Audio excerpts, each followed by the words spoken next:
Tonight with Cliff Central, I'm expecting to see how Gareth Cliff expects the transition from radio to influence South Africa's future digital communities. I'm really interested in the topic in terms of the internet and using it as a multivariate channel, and I'm very keen to see what Gareth Cliff has to say about his interactions with it. Without further ado, please put your hands together for Gareth Cliff. Thank you very much. It's a delight to speak to people who actually know what I'm doing. And this has become evident to me in the last couple of days that our biggest challenge is not data costs, our biggest challenge is not finding original content, putting new people on the air, putting some talented broadcasters who've been in radio before on the air. None of that stuff is really difficult, although it is miraculous that we've done it in a month. What is hard is educating people, and it's teaching them to break old habits.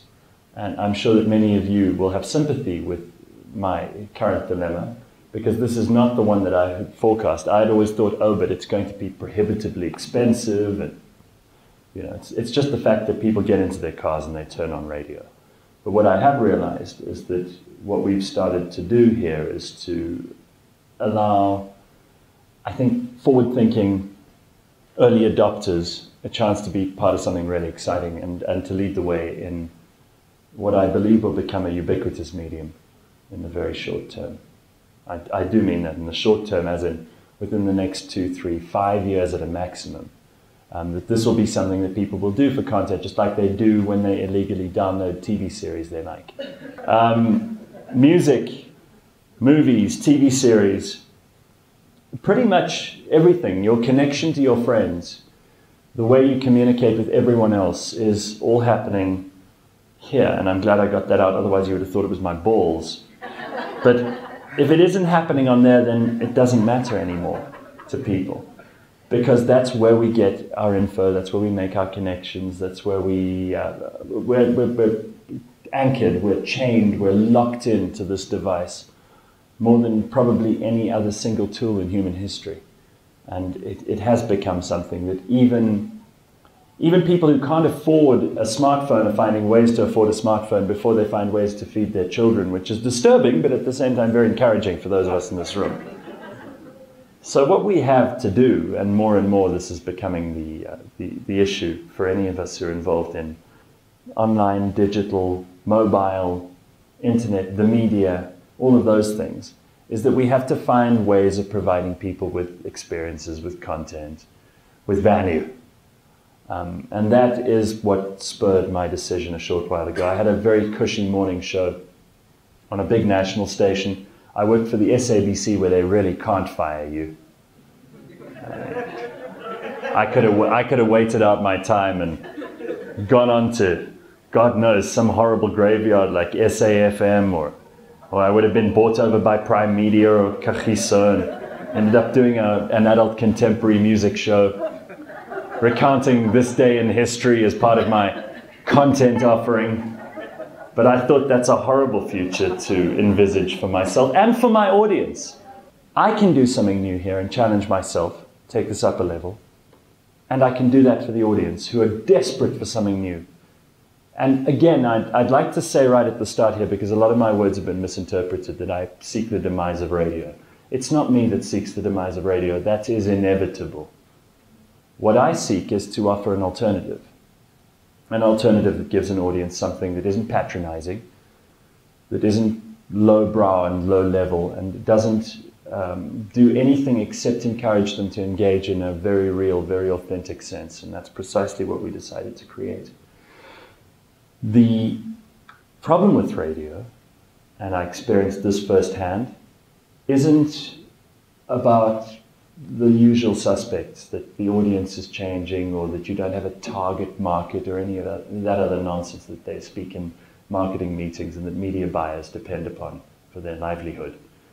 The problem radio has is that it has become over-commercialized, it has become predictable, that in an average hour on my show on 5FM, which I thought was a pretty good show, and I felt very proud up to the very day I left, and I have no regrets about my time there. But I felt that without news, traffic, weather, sport, commercials, and a mandated 4 songs every half hour or whatever it was very difficult for me to make a real connection with my audience. And that's all they wanted. People weren't listening for the same song that every other DJ in the world could play, or that they could get from any number of internet services that would provide them with that song streaming, or to download it illegally, which means they could listen to it 100 times on repeat until they were sick of it and move on. Because playing a new song is not a unique selling point to someone who listens to radio anymore. Neither is a news bulletin. Thankfully now we're in a position where we can choose who we follow, we can choose which things we subscribe to, and we can decide on that basis what's credible and what isn't, individually, which makes it a lot more complicated in some respects, but a lot more exciting in others. And so radio is stuck in this difficult position where they're still milking the cow, they're still flogging that horse until it is dead, and they're making good money, so why should they change? And they'll make you suffer through a 3, 4, 5, 6 minute commercial break because they know you don't have an option. Well, fuck that. I'm bringing you an option. So what I'd really like to do is I'd like to babble on as little as possible and rather take some questions, because it may be instructive to me, since I can't tell you with 100% certainty what we're doing. It's experimental. It's novel. It's different, and it's very exciting. There have been pioneers before us. I will give credit to Two Oceans Vibe and to Balls for having done this a while ago, for their various reasons. I mean, Will was just bored and had money, and Darren said the K word and was unemployable. But in my case, it really came from two very particular areas, that I needed a new challenge for myself and that I believed the audience needed a new challenge. So here's the exciting thing, is that in the first month of starting Cliff Central, we had 1,000 people pitch up unannounced at our door for auditions, and we just put them on the air. And we just let them go. And some of them were brilliant, and we've given them jobs. And some of them were shocking, and we've told them to go home. And some of them were okay, and we thought there was potential, and we put them onto shows that we believe can sustain. We've got some heavy hitters, the likes of Tony Ndoro, Casper de Vries, Trevor Gumby. I mean, if anybody here in this room has ever seen a headline with me being called a shock jock, you have no idea of how outrageous Trevor Gumby is.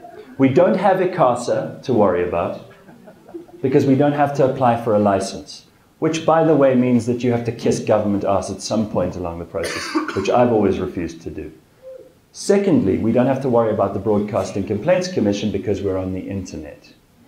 And I have an announcement to make tonight, which I'll do only because this audience is so influential and that you all are firm of purpose. And that is that I'm also canning Comedy Central as part of the deal. It was there as a sweetener for the first 2 months to allow the audience to see that we weren't some Mickey Mouse operation. It was there as part of our offering to make it a little more exciting and enticing, a visual element to radio. But I feel it's distracting, and I feel it's cannibalizing of my content, and I think that in order to be authentic, I've got to put my money and my mouth where I believe the power is, and that is online, which is what most of us in this room are involved in. So no more of this dilly-dallying around and trying to compromise with traditional media. From now on, if you want us, you can get us online. That's it. And I like that. It makes me feel good. To say no to TV like I said no to the SABC. So all I'd like to say is that our doors are open. If you have any interest, if you're curious about what we're doing, we're building this, but we don't really know what direction the ship is sailing in yet. It's very new. I spent a bit of time in New York at Sirius Satellite Radio in February. The only man I've ever really looked up to in radio is Howard Stern, and I was on his show in 2000 before I took over the morning show on 702. And he told me then that the only thing that you need to do to be a successful broadcaster, and he's the most successful broadcaster in history, is to be yourself. So I think what we're doing is real, what we're doing is authentic. Those are two commodities that are in very, very short supply and in huge demand. And in the media business, if you can do those two things properly, and you can deliver that to your audience, and you can allow them to deliver it back to you in a real conversation, in an engaging fashion, the sky's the limit for this thing. I see us filling up. We've already got a 6 to 6 lineup, which in a month, try and set up a radio station in a month with a 6 to 6 lineup with real personalities. Penny Lebiane, people like, God, I can't even think of our lineup at the moment, Jason Van Berg, Gareth Cliff, that horrible bastard. The point that I'm trying to make is that this is so much bigger than me too. It had to start with me because that's how you draw an audience in the beginning. I'm doing 3 hours, by the way, of solid content every day now. There's no bullshit in between. We're not padding it with promos and try and keep you listening for longer. If you don't want to listen for longer, you download the podcast and listen when you want to. I'm not dependent on that anymore. The whole model for radio is kind of getting tired.